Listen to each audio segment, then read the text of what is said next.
the very first principles are to love thy neighbor as I love thyself. And so for me, it's like, if I can show up for people and give as much as I would give myself and love them like I love myself, love them like I love God, and look at them through as God would look for them, that allows me to help people in a way that is not transactional. I see myself as, from 10 years from now, a person who's made a big impact in the world. And I don't mean that by the dollar amount, but been able to reach people's hearts and their souls and really help them to see themselves as God sees them. And so for me, it's 10 years of making an impact, 10 years of, I would have grown, whether it's physically, whether it's mentally, whether it's spiritually. 10 years from now, I want to be the best Jeff possible. All right. Welcome, Jeffrey, to my podcast. It's called Verses to Live By. The main goal here is to help people that are struggling with Bible studies that aren't scriptorians to really dive deep into verses that have changed our lives and can help people for the better. And I really feel like as we do this, it's important to try and open our minds to all perspectives, including atheists and non-believers' perspectives, and ask those kinds of questions so that if they are watching, they are able to maybe understand more, open up their mindset a little bit more to the light of Christ and to everything he brings for us. So to start, I just want you to introduce yourself. Go ahead and tell people who you are and how you came here and what you're doing right now. Yes. First of all, thank you for having me. I'm excited to come and share the little that I know and the verses that have impacted and changed my life. My name is Jeffery Mann. I am the CEO of a digital marketing agency. I'm a person who loves to show up for other people and to give and to add value the best way that I can. One of the things that I've learned in my career and how I've kind of shaped my business is that when you look at every religion on the earth, the very first principles are to love thy neighbor as I love thyself. And so for me, it's like, if I can show up for people and give as much as I would give myself and love them like I love myself, love them like I love God, and look at them through as God would look for them, that allows me to help people in a way that is not transactional. And it's not about the dollar amount, but it's how do I help them make an impact? And in doing so, it allows me to also make an impact. And so I'm a person who loves to just, how can I help people? How can I serve people? I love going to the gym. I see you there all the time. I have a podcast of my own that I love doing because it's a chance to have just real, authentic conversations and talk with people and get to know people, but also get to know people that how they are behind the scenes, like what makes them tick, what makes them happy, what gets them out of bed every day. And so in doing so, that has allowed me to see other aspects of my life that I don't really touch or really focus on. And so that's just a little bit about me. So thank you again for having me. Yeah, I'm so happy you're on with us today. If you wouldn't mind, I always like to ask people when they're coming on, where do you see yourself in 10 years? What are your goals and aspirations 10 years from now? How do you, I want you to paint me a picture of where you see yourself, what you're doing at that time, and just your goals and aspirations. 10 years from now, I see myself hopefully with the spouse and kids, settled down. I would love to have sold my company in 10 years. I see myself as, from 10 years from now, a person who's made a big impact in the world. And I don't mean that by the dollar amount, but been able to reach people's hearts and their souls and really help them to see themselves as God sees them. And so for me, it's 10 years of making an impact, 10 years of, I would have grown, whether it's physically, whether it's mentally, whether it's spiritually. 10 years from now, I want to be the best Jeff possible. And I know within that 10 years, there's going to be a lot of bumps and bruises, and I'll make mistakes. I make mistakes every day. But for me, that's part of the journey of getting to that end goal of 10 years from now. I love that. I look at it like just getting 1% better each day and not comparing yourself to other people, but locking in and getting 1% better for yourself each day. And the reason I love doing this podcast and bringing people on, this is, I think, my third time, but last time I brought on a scriptorian, I'm not a scriptorian myself. And most people I bring on, I don't think are scriptorians. Yeah. So it's amazing bringing people on and just sharing the different perspectives you have with these Bible verses that we're going to share today, because every single verse can be looked at differently every single year. Like there's a verse I have on here today, and I can't wait to share it because I'm looking at it from such a different perspective than how you're going to be looking at it and how other people will look at it. And I think that's so amazing. And I want to start with this verse, and it says, it's in Matthew chapter 6, verse 6, and it says, "And when thou prayest, thou shalt not be as the hypocrites are, for they love to pray standing in the synagogues and in the corners of the streets, that they may be seen of men. Verily I say unto you, they have their reward. But thou, when thou prayest, enter into thy closet, and when thou hast shut thy door, pray to thy Father which is in secret, and thy Father which seeth it in secret shall reward thee openly." And I love that verse. And I've always looked at it like, okay, just, pray in private, don't boast, don't always, pray in public, because if you pray in public, you're getting your reward by getting attention from other people. That is your reward, right? But as you pray in private, the Lord will reward you openly according to this verse. Now, that's how I've always looked at it.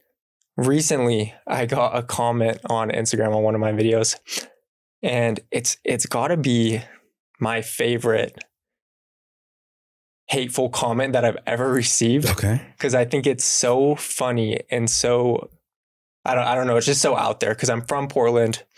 There's a lot of homelessness in Portland. And it said, I can't remember it word for word, but it said, "You look like the type of person that would call the cops on a homeless person." Interesting. And when I saw that, I was like, wow. First I laughed because it was hilarious. And then I was like, how can I make a video to prove this person wrong? How can I really shift their perspective on me? And, at the same time, it doesn't matter, right? Because, when Fat Boy Billy 67 comments something mean on your story, it's not a big deal, right? Because they don't have a lot going for them. And at the end of the day, I really feel bad for those people that are hating online, because they're wasting their energy and putting their energy and time into hating instead of love, like we are trying to do all the time. And so the other night I was in Salt Lake, and I was eating dinner with my wife, and I had some leftovers. And I was like, I'm going to go make a video giving these leftovers to a homeless guy and stitch that text on there so that that person knows this isn't what I'm doing. And so people don't look at me that way, if anyone does. And as I was walking with the food in my hand, I was like, I remember this verse. I was like, I don't want to do this in public for a reward. I want to do it in private and be rewarded openly later. And so I didn't film it, and I gave the food to the homeless guy, and it was a great experience, but I didn't film it because I was like, it doesn't matter if I film.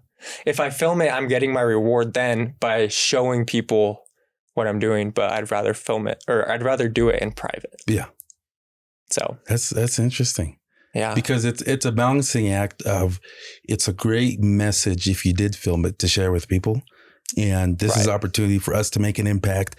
And, if it catches on, other people start giving to homeless people. But at the same time, people, as you said, are going to be like, wait, you're just filming this so you look good, or so you get views, or you get likes, or different things. And so it's a double-edged sword, because, there's negatives and positives no matter what you choose to do.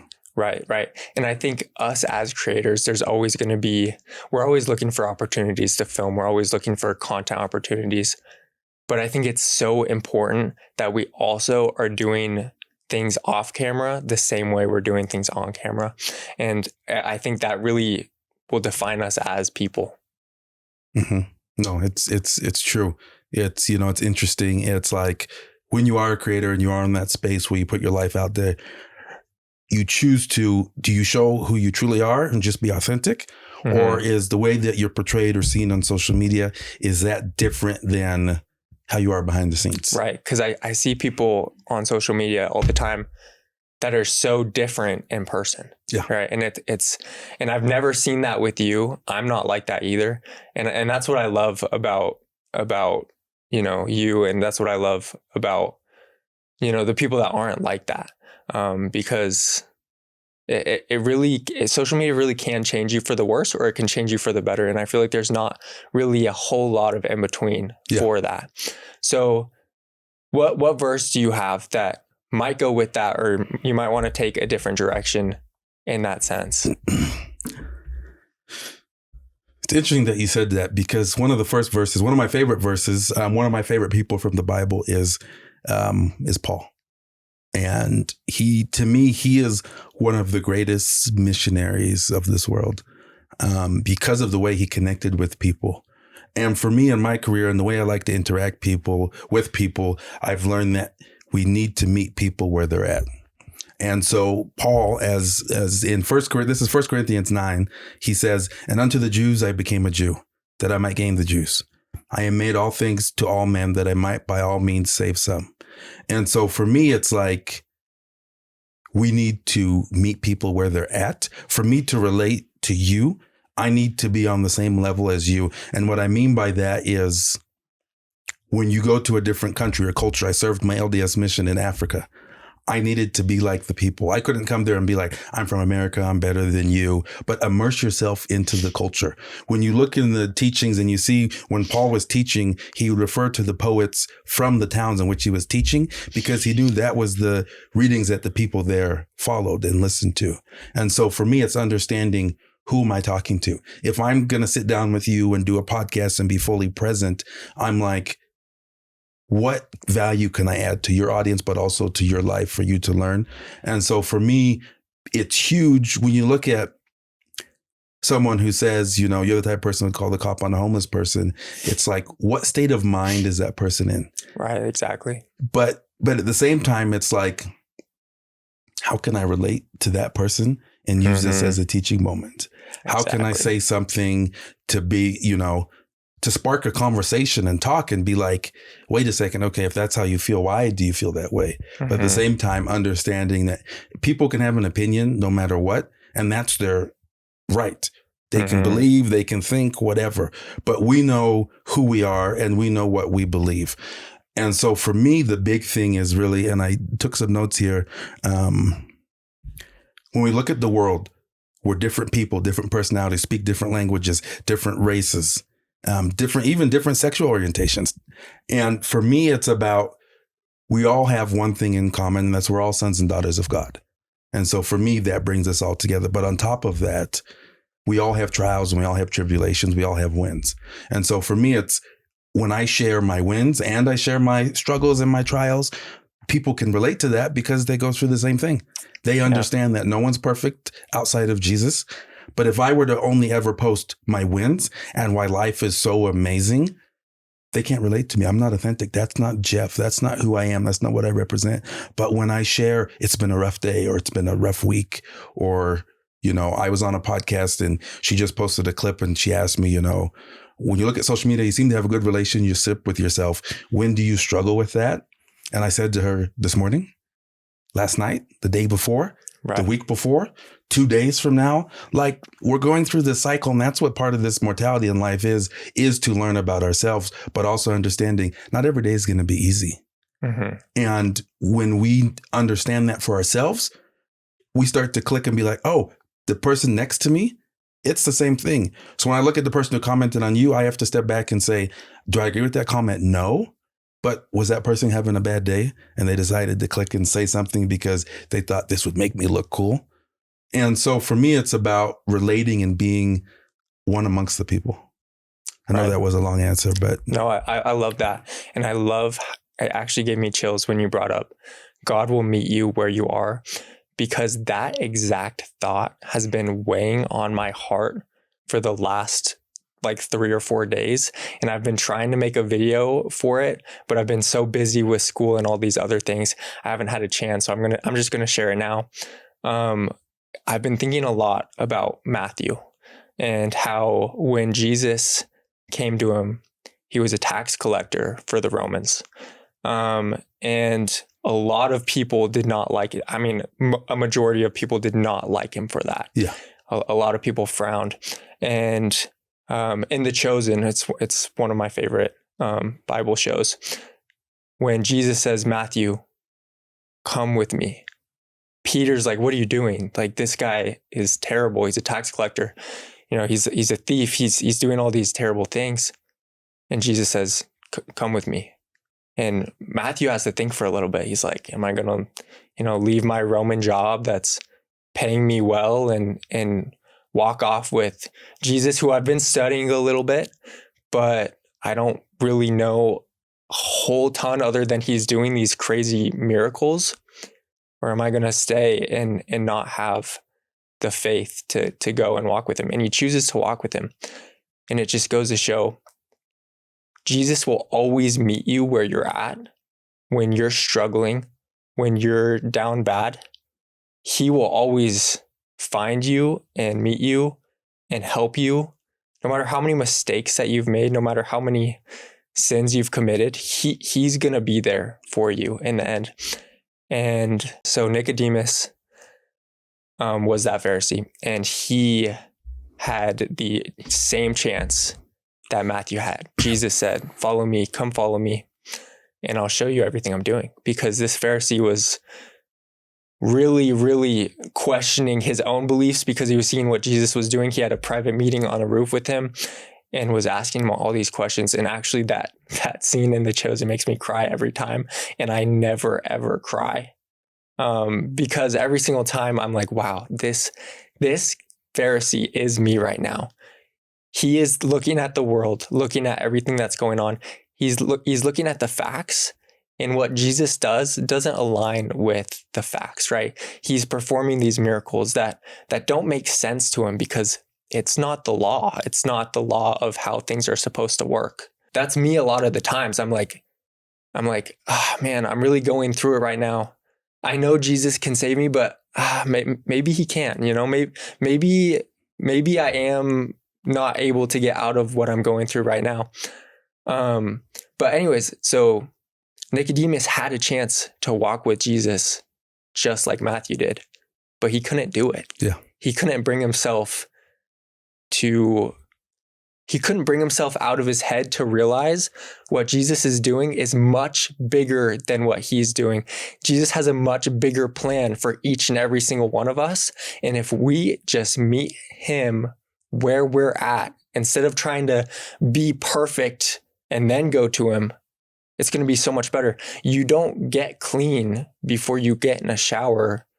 You get in the shower to get clean. And it's the same with God. You don't get clean before you go to God. You go to God to get clean. I love that. So for you, question, what is the most difficult thing that you have been through? This is a heavy one. And how did you overcome that? How did Jesus come into your life and help you through what that was?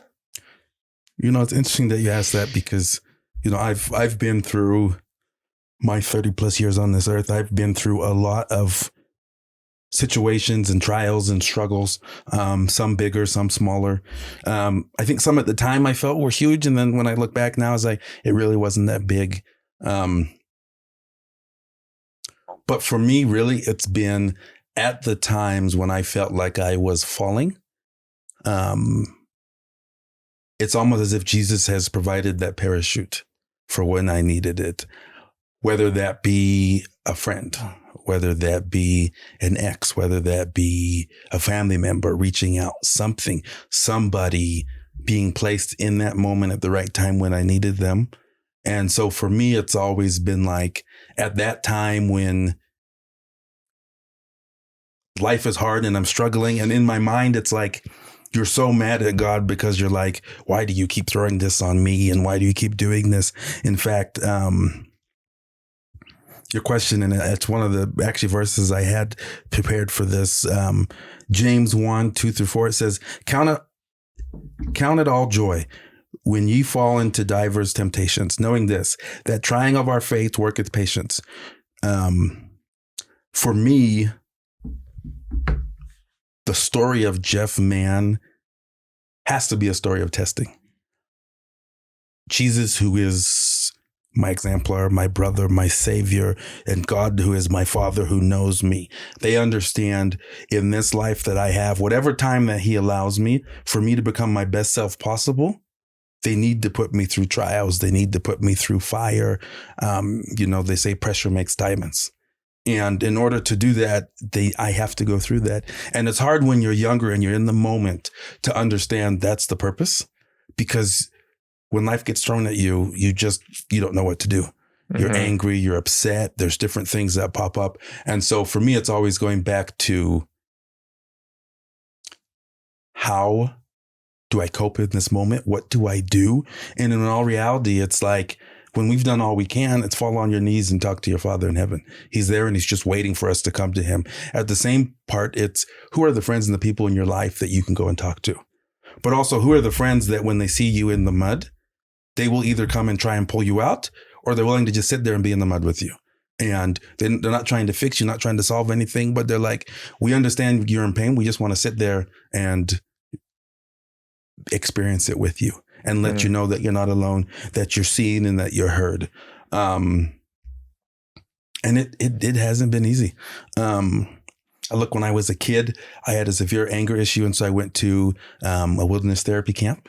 And so I understand that experience. I understand the experience of being laid off from a job for the first time when I was in college. It's the experience of going on a mission. You leave for 2 years and you're leaving your family and your friends and everything behind. I look at the experience of having my dad called as LDS mission president and leaving my friends and being dragged to another country and being put in an all boys school and uniforms and all of that situation.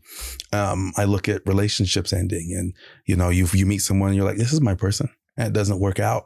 And you're like, but I thought, and all the signs pointed to this being my person.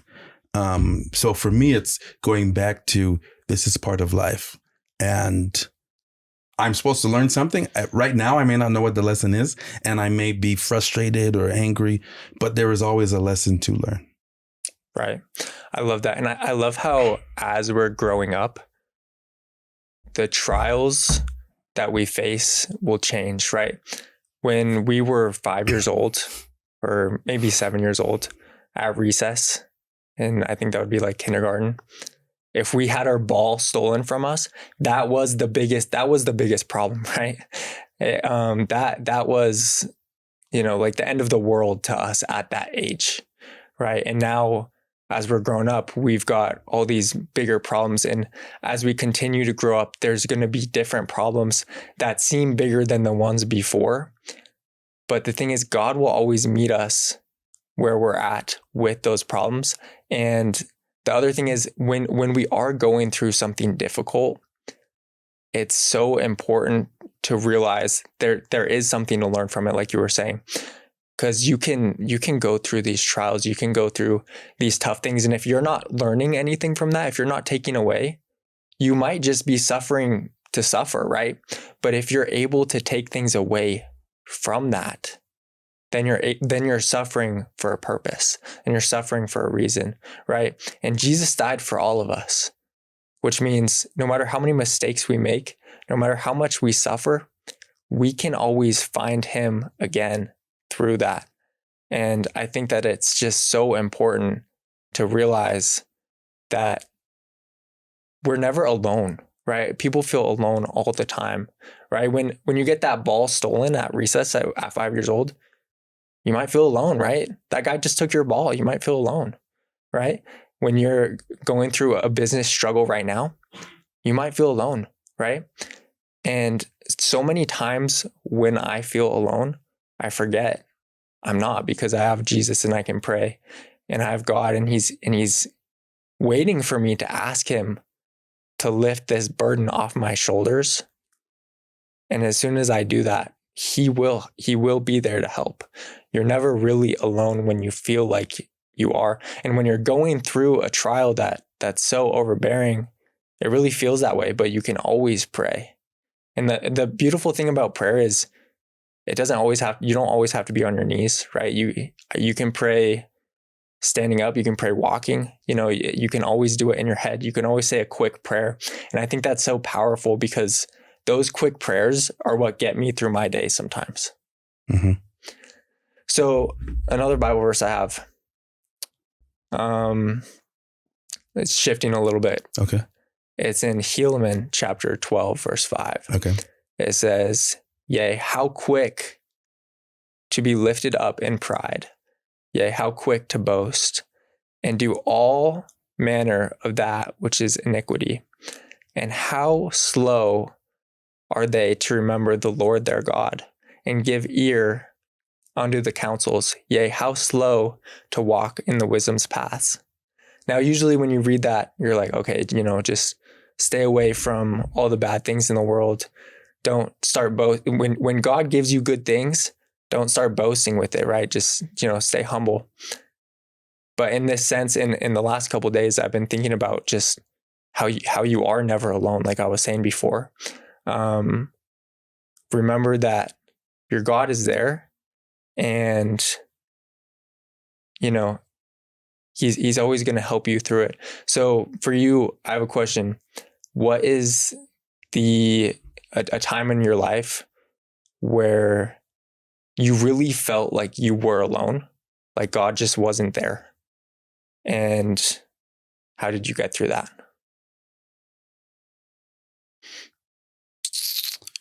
It probably would be when I was 14. It's at the wilderness therapy camp. That was a situation where you got food rations every 2 weeks.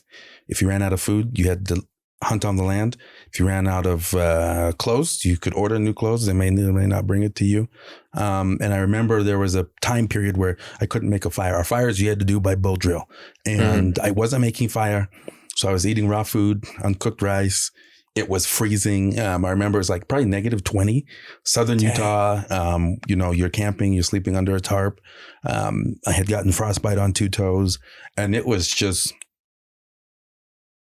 in that moment at such a young age, you're like, I'm alone here and I'm going to die here. That's in my mind. And the thing is, at this camp, you could run away. They're not going to come get you, but there's wild animals. So you could run if you wanted to.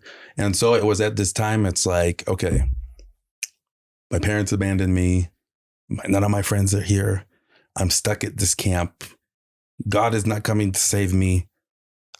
I am all alone. And I remember have you heard the song Wagon Wheel by Darius Rucker? Sounds familiar. I'll send it to you after this episode. But one of the camp leaders had a guitar, and he played that song. And so for me, I would lose myself in the music and the words, and it would just take me to another place. And at that moment, you don't feel hungry, you don't feel cold, you just let yourself be. And so because of that experience, when I listen to music, every song that I listen to, there's a memory that's attached with it. Like it takes me back to that experience, back to that. And so that's probably the time when I probably felt the most alone. I think fast forward to today, when you look at running a business, there's an essence of feeling alone because there's decisions that you have to make that only you can make. Now I can pray to God and ask him and for guidance, or what do I do, or what do I choose to do? But when you work with other people, you can't control what other people choose to do or say. And so in essence, when you're the head of a company, you're alone in the way of it falls onto you. Right.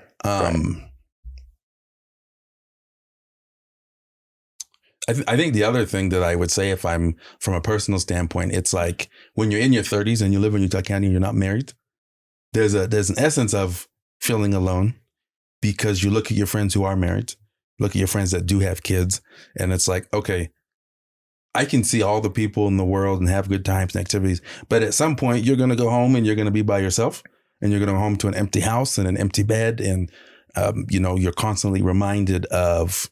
And even with the pressures of society of, hey, you should be married right now. You are the Antichrist. I mean, that's essentially what what that pressure can make you feel like. And you're doing it wrong because everyone else is married, you're not. And so, for me, it's going back to, how do I choose to occupy my time? I'm someone who, I don't drink, I don't smoke. And, there's people out there, and that's what they turn to when they are alone and they want to fill that void. For me, I fill it with people. I fill it with giving. I fill it with serving. And for me, it's like, I look at the Savior's example. And so for me, it's like, if I want to feel closer to the Savior, I need to do the things that he did. But also I know the Savior suffered for all of us. And so for me to be like him and experience and follow in his footsteps, I have to suffer. And so for me, being alone, I look at it to, what would Jesus do in my place? He would go out, he would serve, he would give, despite the economic costs or whatever it may be. And so for me, when I'm in that space where I feel alone or I have those pressures of society, it's like, I'm just going to go give, I'm just going to go serve, I'm just going to go add value. And in doing so, it helps me to fill that void. It doesn't fill it completely, but it helps a ton. I love that. That's so deep, and that means so much. I appreciate you for sharing that. One, music can be taken on so many different levels, right? You can listen to good music or you can listen to bad music, right? And that really determines your mood for the day. I've noticed that a lot for myself. When I listen to sad songs, I'm sad. Yeah. When I listen to happy songs, I'm happy, And when I turn on Christian music at the gym, I'm feeling like, a holy warrior, So music is taken on so many different levels. And that can be something I could talk about for hours just because I love music and how it affects your life for the good, and also looking at how it can affect your life for the bad. Now, I want to ask you a question about dating in Utah. You brought it up. Are you 30 on the dot right now? No. I'm above that. Okay, a little above 30, right? And you're single in Utah. Walk me through more of your mindset with dating right now and just how you're feeling with the pressure you were saying. I want to know more about that. It's interesting because in fact, we were talking last night. There's a girl that I've dated on and off for almost 8 years now.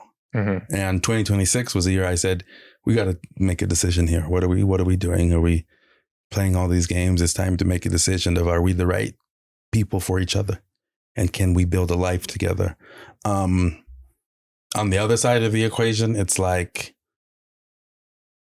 I've been in a few amazing relationships that didn't work out.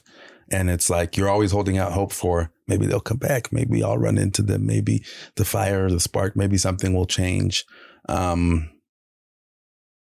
it's stressful. Two of my best friends don't live in Utah, same age as me, unmarried, and they don't feel the same pressures. And, for me, it's been interesting to look back because I have a lot of friends that are my age who got married young, but now they're divorced, single dads, getting back into the dating game. I've interviewed 2 people on my own podcast, 8 kids. One has 4, I think 3 or 4 girls, both single dads, amazing guys, active members, still serving everything. And so for me, it's understanding in terms of, if I'm going to get married, I want to do it right and do it the right way. I know it will never be perfect, but I'm at the point where it's like, okay, I've kind of created the place where I want to live. I've structured kind of what I want to do for work. Now, the third thing is, I want to find that spouse and that companion to build a life with. So when I'm away from work, I have someone to vent to or open up to or have fun to, and it's not just work 24/7. Yeah, I love that. There's a couple dating things that I started to live by before I met my wife, right? And I didn't live by this before, but I wish I did. And it was, 1, is this person lifting me up? 2, am I attracted to this person? 3, do my hobbies align with this person, right? Like, are we in common with our beliefs? Are we in common with, our strategy, our financial strategy? Is that going to be something we can align with, or is it going to be something we fight with, even politically, right? I mean, I think that's really important too, to have the same political beliefs too. And 3, do they love God, right? Are they going to be the person that's pulling you away from the church,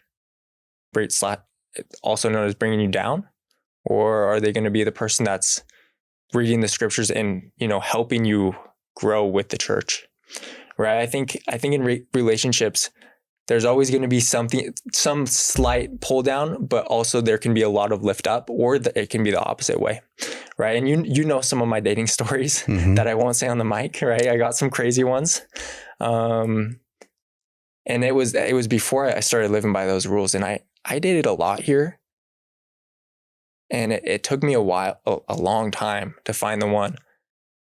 But I knew she was the one when I realized, one, she's pulling me towards God instead of away. Right? A lot of my previous relationships, they pulled me away from God. And it was hard to make content while I was being pulled away from God. In fact, there were times where I couldn't for months. I fell out of the loop. Yeah. You'd say I was the sheep that wandered off from the crowd and then had to get rescued by Jesus later. But yeah, so she drove me towards God, right?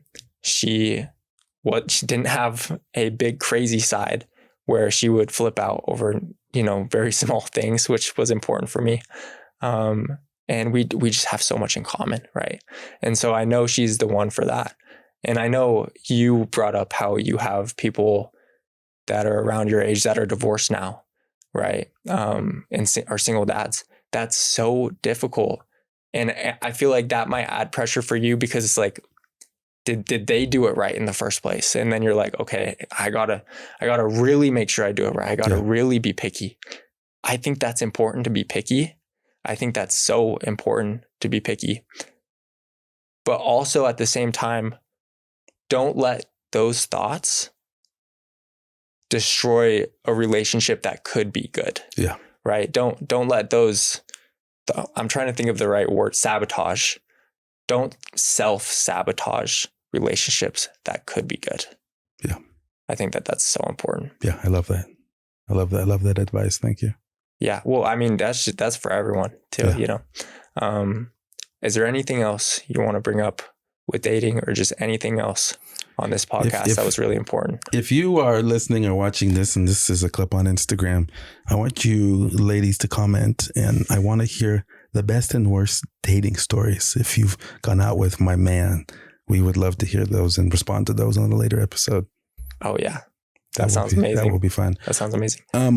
Here's my question for you. In your journey of content creation and connecting with people, what is the one verse that has had the biggest impact on you, but the one verse that you didn't understand at first what it meant? With dating? With life in general? With life in general. Oh, that was a good question. Because there's a lot of verses where I understand what it means right away. Ones I didn't understand what it meant right away. I'm not sure I could dive deep into one of those, but one that means a lot to me. Let me pull it up so I make sure I get it right. It is Proverbs chapter 3, 5-6. It says, "Trust in the Lord with all thine heart, and lean not unto thine own understanding. In all ways acknowledge him, and he shall direct thy paths." I love this one because it talks about how you're not leaning in your own understanding, you're leaning in God's understanding. Kind of like we were talking about earlier with your mind, right? There's so many things where it's like, it just wouldn't make sense if I did this. I feel like God's telling me to do this, but it doesn't make sense to me. To me, it doesn't make sense because of these own thoughts I put in my head to make it not make sense. And a lot of those own thoughts could have come from the devil in the past, but it became a law for me as soon as I started to believe it.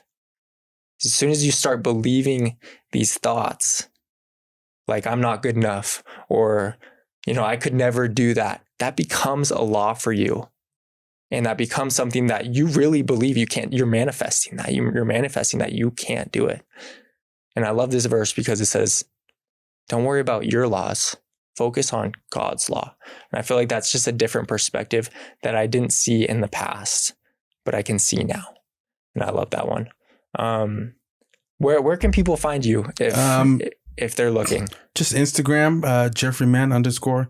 Love connecting with people and having conversations and adding value. So feel free to reach out. Awesome. Yeah. Not too sure how to wrap these up because It's like my third time, but I appreciate you for being on. I Thank appreciate you you for for having me. sharing your thoughts and your insights on these Bible verses. And I appreciate you sharing these verses with us, because I really feel like there's someone out there that's going to be able to take a lot away from this. And yeah, Thank you. Thank that's you, it. brother. That's I all had a great got. time. Thank you. Awesome.